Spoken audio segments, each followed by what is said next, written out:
Olá, eu estou cansado desse assunto de Paulo Freire. Ele foi chamado de energúmeno pelo presidente Bolsonaro e houve uma celeuma e até mesmo uma mobilização no Senado para fazer uma homenagem ao patrono da nossa educação. Bom, o simples fato dele ser o patrono do nosso ensino e o Brasil ter o ranking que tem no PISA já seria suficiente para não colocá-lo num patamar de herói e talvez de vilão. Mas a reação de muita gente tem sido um misto de complexo de vira-latas com ignorância. As pessoas repetem que ele é reconhecido no mundo inteiro, em Harvard, em Oxford, como se isso fosse suficiente para atestar as suas qualidades. Veja, tem mais comunista em Harvard hoje do que em Cuba.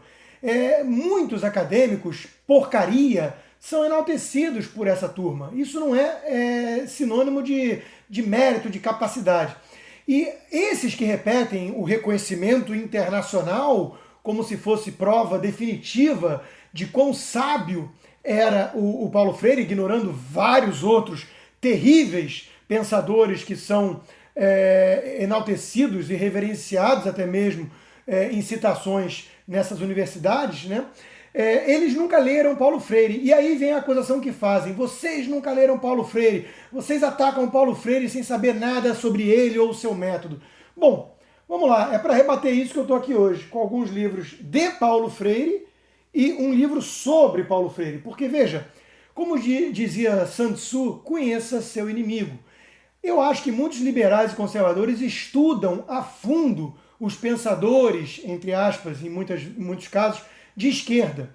Inclusive, você pode pegar Raymond Aron, por exemplo, um liberal francês, tem um livro sobre o marxismo onde ele se dedicou com afinco a isso. O Melchior Idem tem um livro sobre marxismo, ou seja, denuncia, ataca, critica, disseca aquilo que conhece, aquilo que estudou. A pergunta que eu faço é: quantos desses marxistas, esquerdistas, leram Hayek, Mises, Roger Scruton, Michael Oakeshott e tantos outros pensadores associados à direita, liberais ou conservadores? Essa é a pergunta que fica. Portanto, você nunca leu Paulo Freire, você está falando sem conhecer. Bom, eu garanto que eles nunca leram esse livro organizado pelo Tomás Giuliano, onde disseca Paulo Freire, mas eu quero aqui me ater ao próprio Paulo Freire. Né? Vocês que repetem que nunca lemos Paulo Freire, eu vou ler alguns trechos então para vocês e vocês tiram as próprias conclusões, ok? Sobre esse grande pensador que amava ditadores comunistas. O meu ponto de vista é o dos condenados da terra, o dos excluídos. Parece uma música, uma canção de Chico Buarque, não é mesmo? Essa é a postura dele. Paulo Freire é aquele que importou para dentro de sala de aula o conceito de oprimidos e opressores do marxismo. Ele só enxergava classes e não estudantes podendo aprender de forma objetiva matéria, conhecimento. Né? É nesse sentido que reinsisto em que formar é muito mais do que puramente treinar o educando no desempenho de destrezas. E por que não dizer também da quase obstinação com que falo de meu interesse por tudo que diz respeito aos homens e às mulheres, assunto de que saio e a que volto com gosto de quem a ele se dá pela primeira vez. Daí a crítica permanentemente presente em mim à malvadez neoliberal, ao cinismo de sua ideologia fatalista e à sua recusa inflexível ao sonho e à utopia, atacando o neoliberalismo como o ensino burocrático que ele chamava, ensinar matérias aos alunos de forma objetiva, ensinando-os a pensar por conta própria, né? Em lugar disso, ele oferece a utopia do ponto de vista dos excluídos, certo? Isso é o Paulo Freire, isso é o Paulo Freire. Ah, outra coisa também, as pitadas de obscurantismo deliberado e mensagens enigmáticas que nada querem dizer, não é um erro de interpretação seu, mas sim deliberada estratégia dele. Né? Isso tem muito comum também na escola de Frankfurt. A arte de nada dizer parecendo ser profundo. E aí o rei está nu, você aponta para a nudez do rei, que não tem roupa invisível coisa alguma, e os Paulo Freireanos vão alegar que você é limitado demais para entender o que ele está querendo dizer. Se você espremer e cobrar deles, adeptos de Paulo Freire, que expliquem, de forma objetiva o que ele está querendo dizer com esse palavrado todo, com essa verborragia toda, vão sair pela tangente, porque não quer dizer absolutamente nada. Nos achamos ao nível do mundo e não apenas do Brasil, de tal maneira submetidos ao comando da malvadez da ética do mercado, que me parece ser pouco tudo o que façamos na defesa e na prática da ética universal do ser humano. Não podemos nos assumir como sujeitos da procura, da decisão, da ruptura, da opção, como sujeitos históricos transformadores, a não ser assumindo-nos como sujeitos éticos. Ética, para ele, é sinônimo de ser um militante revolucionário da causa comunista contra a lógica do mercado. Isso é Paulo Freire.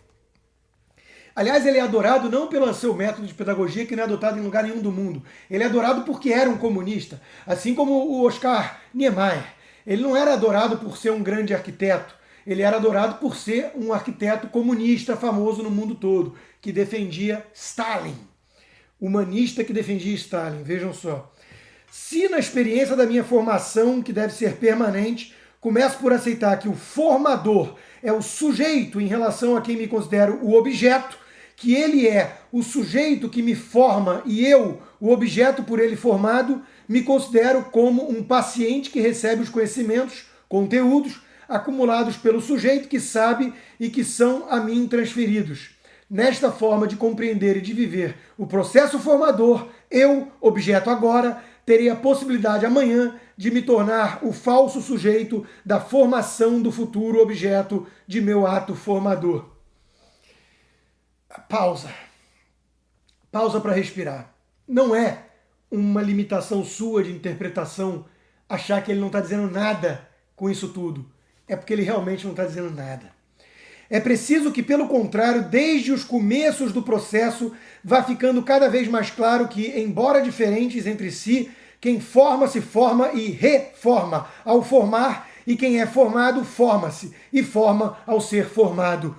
Puta que o pariu, desculpa, mas vai formar uma frase absurda, patética, confusa e esquisita assim lá em Cuba. Não temo dizer que inexiste validade no ensino de que não resulta um aprendizado em que o aprendiz não se tornou capaz de recriar ou de refazer o ensinado, em que o ensinado que não foi apreendido não pode ser realmente aprendido pelo aprendiz. Olha, que joguinho de palavras ridículo. Parece aqueles psis lacanianos que ficam o tempo inteiro brincando com as palavras e não querem dizer nada com elas. Eu recomendo como antídoto a isso, esse excelente livro da historiadora Gertrude Himmelfarb, onde ela ataca justamente essa brincadeira de quem brinca com palavras, né, flerta com o abismo, achando que pode reinterpretá-las ao seu bel prazer, ignorando a verdade objetiva. Por falar em verdade, só na verdade quem pensa certo, mesmo que às vezes pense errado, é quem pode ensinar e pensar certo. E uma das condições necessárias a pensar certo é não estarmos demasiado certos de nossas certezas. Parece que ele estava da dele. Por isso é que o pensar certo, ao lado sempre da pureza e necessariamente distante do puritanismo, rigorosamente ético e gerador de boniteza, me parece inconciliável com a desvergonha da arrogância de quem se acha cheia ou cheio de si mesmo. Além de ridículo, a formação dessa frase é incoerente e hipócrita, porque ele se acha cheio de si, cheio de certeza, é o grande pedagogo, é o ensinador do mundo, que está dando lições a todos os outros, inclusive reverenciado como guru pelos seus adeptos. Ele, que era o humilde ensinador da sabedoria mundial e universal. A docência de ciência, e a pesquisa indiocotomizáveis são, assim, práticas requeridas por esses momentos do ciclo gnosiológico. E aí, essa frase, essa simples frase, é suficiente para fazer um bando de idiota ficar babando de admiração pela sabedoria, pseudo-sabedoria do seu guru, que não quis dizer absolutamente nada com isso. Por isso mesmo, pensar certo coloca ao professor, ou mais amplamente à escola, o dever de não só respeitar os saberes com que os educandos, sobretudo o das classes populares, chegam a ela, saberes socialmente construídos na prática comunitária, mas também, como há mais de 30 anos venho sugerindo, discutir com os alunos a razão de ser de alguns desses saberes em relação aos ensinos dos conteúdos. De novo, nada, você espreme, não sai nada, a não ser ideologia marxista, a não ser oprimidos e opressores, ataque ao neoliberalismo, defesa da utopia comunista. É só isso que tem na pedagogia libertadora de Paulo Freire, que, aliás, foi muito bem dissecada por um grande educador. Se não querem confiar em mim, confiem nele. Dom Lourenço de Almeida Prado. Eu li os seus livros, seus ensaios, que eram publicados na época. Era ninguém menos do que reitor do prestigiado Colégio São Bento, invariavelmente líder no ranking das escolas brasileiras. Chamava Paulo Freire de farsa, embuste, e a sua pedagogia da libertação de uma máscara para a ideologia marxista. Por que não discutir as implicações políticas e ideológicas de um tal descaso dos dominantes pelas áreas pobres da cidade? A ética da classe é embutida neste descaso.